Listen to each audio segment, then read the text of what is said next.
Galera, hoje eu quero falar com vocês sobre a inveja, a aceitação e a rebeldia. E para isso, eu trouxe um livro que é sobre o comportamento humano, são fábulas de La Fontaine, né? Um estudo sobre o comportamento humano. Então, eu gostaria de trazer hoje a reflexão dessa fábula sobre esses assuntos, inveja, aceitação e rebeldia. E a fábula de hoje é A Rã e o Boi. Então eu vou ler aqui para vocês algumas partes e a gente vai comentando ao longo do vídeo. Ser o que se é. É necessário apreciarmos o que somos. Quando sentimos inveja, supervalorizamos a figura do outro e subestimamos tudo o que temos e conquistamos. É preciso ser o que se é, nem colocarmos as criaturas num pedestal, nem nos rebaixarmos à condição de capachos. O Hamed escreveu isso. Vamos à fábula. A rã e o boi. Uma rã vê um boi que lhe parece muito belo por causa do seu porte avantajado. Ao se ver tão pequena, pois o seu tamanho correspondia ao de um ovo, a rã invejosa começa a alargar-se, inchar-se e a esforçar-se para igualar-se em grandeza física ao boi. E dirigindo-se a outra rã, pergunta-lhe: Olhe bem, minha irmã, já aumentei o bastante?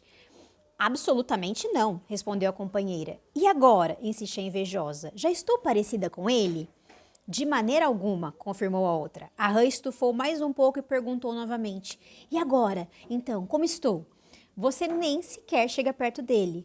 A rã idiota inchou-se tanto que estourou. O mundo está cheio de pessoas insatisfeitas.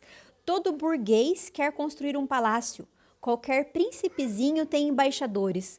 Todo marquês quer ter pajens como o rei os tem. Então essa é a fábula, muito interessante, a gente já pôde ver aqui alguns pontos. Vou continuar aqui a leitura, depois a gente conversa. Ser o que se é. Invejar o outro é reconhecer ou declarar abertamente ser inferior a ele. A inveja evidencia mediocridade. O invejoso não suporta os atributos, condições e qualidades alheias. Há inúmeras expressões metafóricas utilizadas quando nos referimos a esse sentimento. Roer-se de inveja, a inveja dói. Contaminado pela febre da inveja, cego de inveja, a inveja queima ou envenena. Socialmente existem muitas rãs que se arrebentam de inveja. A inveja não está necessariamente associada a um objeto. Sua característica principal é a comparação desfavorável do status de uma pessoa em relação a outra. O invejoso sempre acha que o culpado pelo seu negativo estado de espírito é o sucesso do outro e nunca ele mesmo.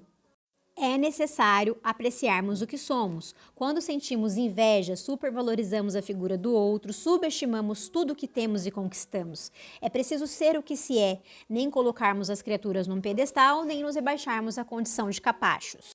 Devemos ficar atentos à sensação de inveja, porque ela nos indica uma vocação inconsciente, um desejo reprimido. A criatura invejosa ignora seu potencial, priorizando o crescimento alheio no lugar do próprio crescimento. Invejar não é somente querer ter o que o outro possui, é também tentar impedir que ele não tenha aquilo que ele conquistou.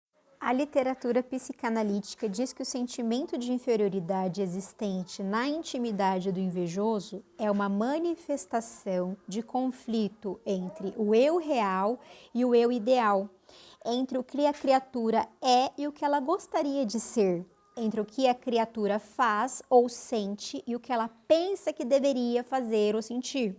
Inveja é uma tendência de privar o outro daquilo que lhe dá prazer. É querer destruir em outrem o que ele tem de bom, porque nós não temos igual. Podemos transformar a inveja em admiração.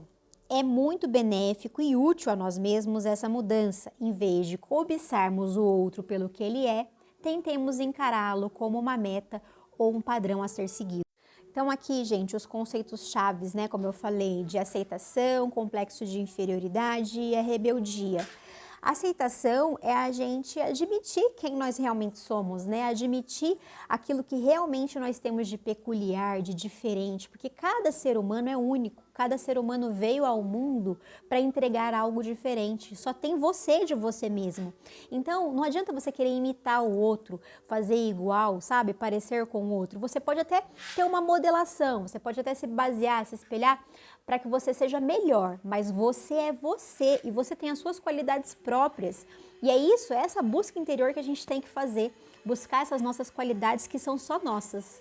E aí, falando do complexo de inferioridade, né, aqui ele vai falar que esse complexo ele é o vazio existencial que sentimos quando não somos aceitos pelo outro, pelos outros, né? Então, você acha que você é menor porque o outro não te aceita, porque o outro vê da forma como você gostaria de ser enxergado, né? E aí tem aquela história que ele falou aqui também, né, desse complexo que a gente tem pelo ideal do eu, né? Aquilo que você acha que você deveria fazer, aquilo que você acha que você deveria sentir, mas que na realidade não é o seu eu real, aquilo que você realmente é. Então você cria uma imagem, cria uma idealização na sua cabeça para que você consiga assim ser aceito pelos outros, mas na realidade você vai de encontro com aquilo que realmente você é. Então aí começa, né, um complexo também de inferioridade, de você achar que os outros são melhores e que, portanto, você tem que se adequar ao que os outros pensam. E aí aqui ele vai falar também da rebeldia, né, que o rebelde ele está insatisfeito com o status quo e por não saber como mudar o seu mundo íntimo, ele quer a todo custo mudar o mundo externo. Então, na realidade, assim, ele está despendendo uma energia que é desnecessária, porque ele não vai mudar o mundo à sua volta. Ele precisa enxergar que aquilo que ele quer mudar no mundo, na realidade, ele deveria olhar para dentro dele mesmo antes e fazer a mudança interna. Tem até uma frase, né, conhecida aí de um filósofo que ele fala: se você quer mudar o mundo, comece mudando você mesmo. Então, assim, para a gente fazer grandes mudanças, essa grande mudança começa onde? Dentro da gente, a gente precisa mudar. E assim, em termos de atualidade, né, que a gente pode falar aqui, que hoje em dia a gente tem aí as redes sociais que as pessoas mostram, criam máscaras, criam personas, criam situações que às vezes a gente nem sabe se são reais ou não, né? E assim, você fica se comparando, você fica olhando aquela realidade e você pensa assim, nossa, eu nunca vou ser igual, ou nossa, por que essa pessoa consegue ser assim e eu não consigo? Ou nossa, por que essa pessoa tem isso, tem essa facilidade? Ou então, nossa, essa pessoa, ela, sabe, nem é tão boa assim, olha onde que ela tá, por que eu não consigo também? Enfim, essas comparações que a gente faz em tempos de redes sociais, né, que a gente acha que aquilo que a gente está vendo ali é a realidade pura da pessoa, e não é, gente. Todo ser humano tem problemas, todo ser humano vai passar por dificuldades, tem as suas questões ali pessoais, sabe? Então, assim, se você admira muito uma pessoa, se você olha para a pessoa e pensa, nossa, que legal, né? Essa pessoa tem essa característica, essa pessoa é realmente diferenciada. São coisas que, de repente, você possa desenvolver em você, sabe? Igual eu falei aqui, você pode olhar para aquela situação e se espelhar para você melhorar. Só que você é você. E aí você precisa encontrar dentro de você mesmo os seus potenciais.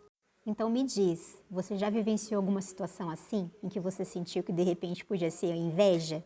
Ou então um complexo de inferioridade? Ou essa situação de rebeldia, né? De você querer mudar no outro aquilo que na realidade você precisa mudar em você mesmo?